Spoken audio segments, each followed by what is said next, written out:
It's the Reverend Earl Chapin. We should have about 20 minutes. Is that correct, Ms. Director? 15 minutes? About 15. 15? Okay. Brother Ernie is going to have a little bit talk, and then we got son Jeff who wants to say something, and then I'm going to kind of conclude with it. Ernie? 600 seminars I've done with couple projects. Couple memories. I'm 8 years old. No, probably 5. George is probably 13. Dogpile, remember that? Dogpiling somebody? And they're going to dogpile on me. And Howie Dean, big kids were around. He squashed me. And he got on top of me in a push-up position and didn't let them squish me. I'll never forget that. He's looking down at me. And then we're getting to middle school. And George never picked on me. I can't say his name, Bob Judy. But middle school is when he has accidents. And I remember going to see him in the hospital. And then he was at St. Francis Rehab, and I took the bus down there, and he and I spent hours learning how to talk again. And he just worked hard at it. And I remember helping him do the words. To this day, as a teacher, I always could understand kids with verbal disabilities. It was amazing. But he never complained. He never felt sorry about himself. Then I get into high school, and I got the same question asked with 2 different verbiage. Well, you're George's brother? Oh, you're George's brother? Those kind of different there. But the next years, going through all of his seizures, I never saw him complain. I never saw him feel sorry for himself. And that life lesson has helped me so much through my life. And then he met Esther, and his life just turned around. They loved it. They were such a blessing to watch them work together. And George always said, Jiminy Christmas, and for goodness sake, and he'd say thank you for everything. If he's sitting right here, I'm saying thank you for being my brother. Thank you for the message you taught me, and just thank you for being you all those years. That's it. That's my 5 minutes. Hold on up. Okay.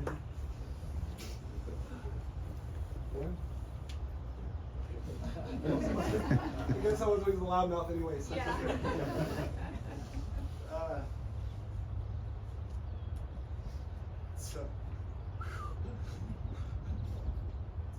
It's God works in mysterious ways.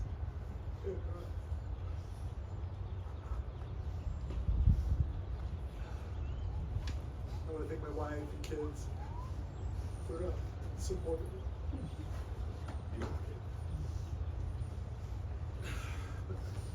Now it's fun time. And it's amazing how you learn about someone in 6 months, living with you. Like Ernie said, never complained, and when he passed, it's amazing going through the things and what respect he had for people he knew,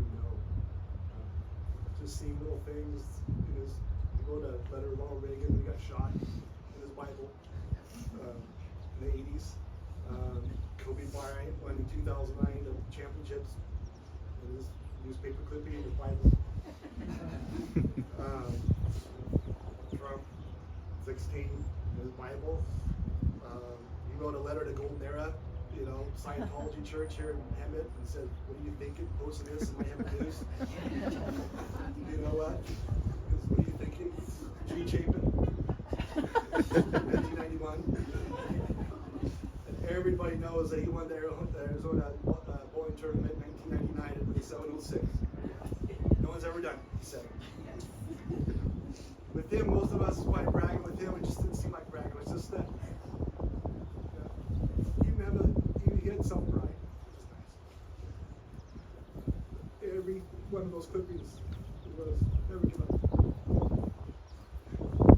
And I saw that, I know what it's for. Never give up on the Lord.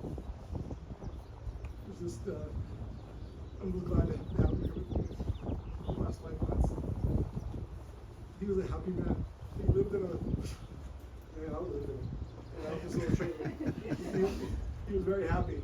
He was very happy. Dan, I got to see his photography before he passed, so it's a good thing. So thanks again for everyone coming and traveling to be with you today. Appreciate it.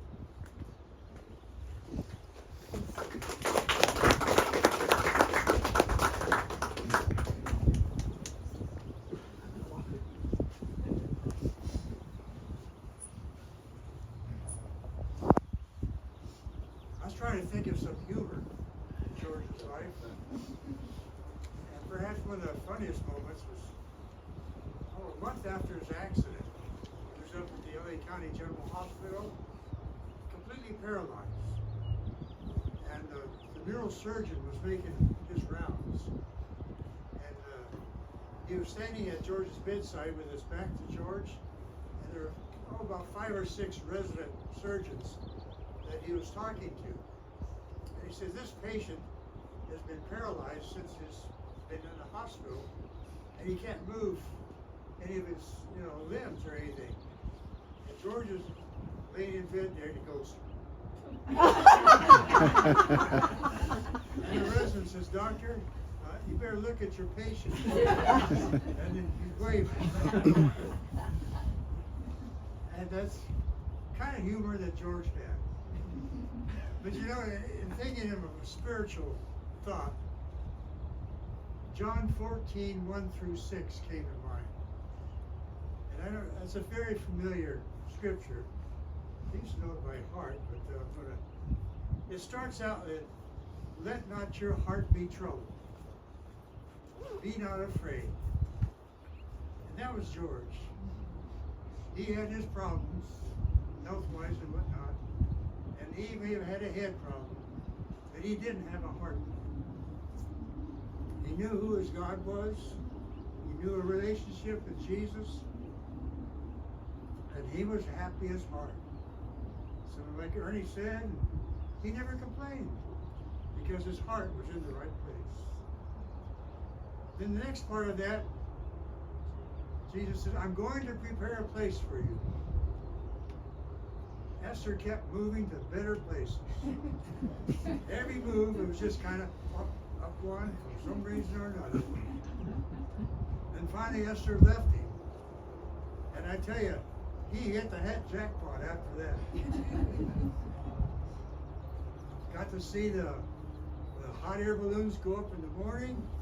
Got to see the sunset at night. And he was happy as can be. And sure want to thank Jeff and Joanne for providing that. And so George had peace. He had no trouble in his heart. He had a place where he could go. And then the last part of that verse, Jesus says, I am the way, the truth, and the life. That's the path. I don't know if you've seen on TV, they got this commercial. What are the 3 P's? Price, price, price. Well, 3 P's in this is peace, place, and path. So remember that if you can. That we cited that at George's get-together. We're going to have a chance to get together and chat at our place. We're going to be passing out words to Amazing Grace. The notes aren't there because I know nobody knows how to follow notes. So at least read the words and try to sing them. And then at the bottom is our address because we want to invite everybody to our place afterwards. And that'll give you a chance to do more talking. And I think we got some sandwiches coming and stuff. So if you live down towards the San Diego area, it's just right on your way. So we'd love to have everybody stop by and have a chance to continue it. Okay? So whoever can sing, Charlotte. Amazing grace, how sweet the sound that saved a wretch like me. I once was lost, but blind, but now I see. 'Twas grace that taught my heart to fear, and grace my fears relieved. How precious did that grace appear, the hour I first believed.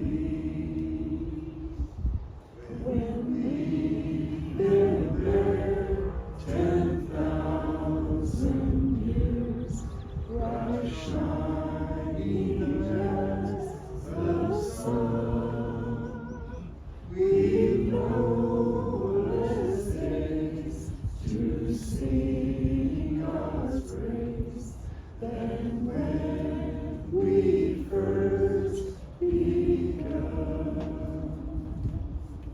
Whenever we can all stand and we're going to recite the Lord's Prayer, now to conclude the service. Our Father, in heaven, hallowed be thy name. Thy kingdom come, thy will be done, on earth as it is in heaven. Give us this day our daily bread, and deliver us our debt, as we forgive those who trespass against us. Lead us not into temptation, but deliver us from evil.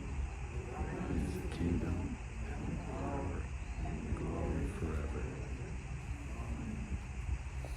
thank you all. And where's the Madam Director? Are we doing all right? Got a couple of minutes. Oh. Say hi to your neighbor.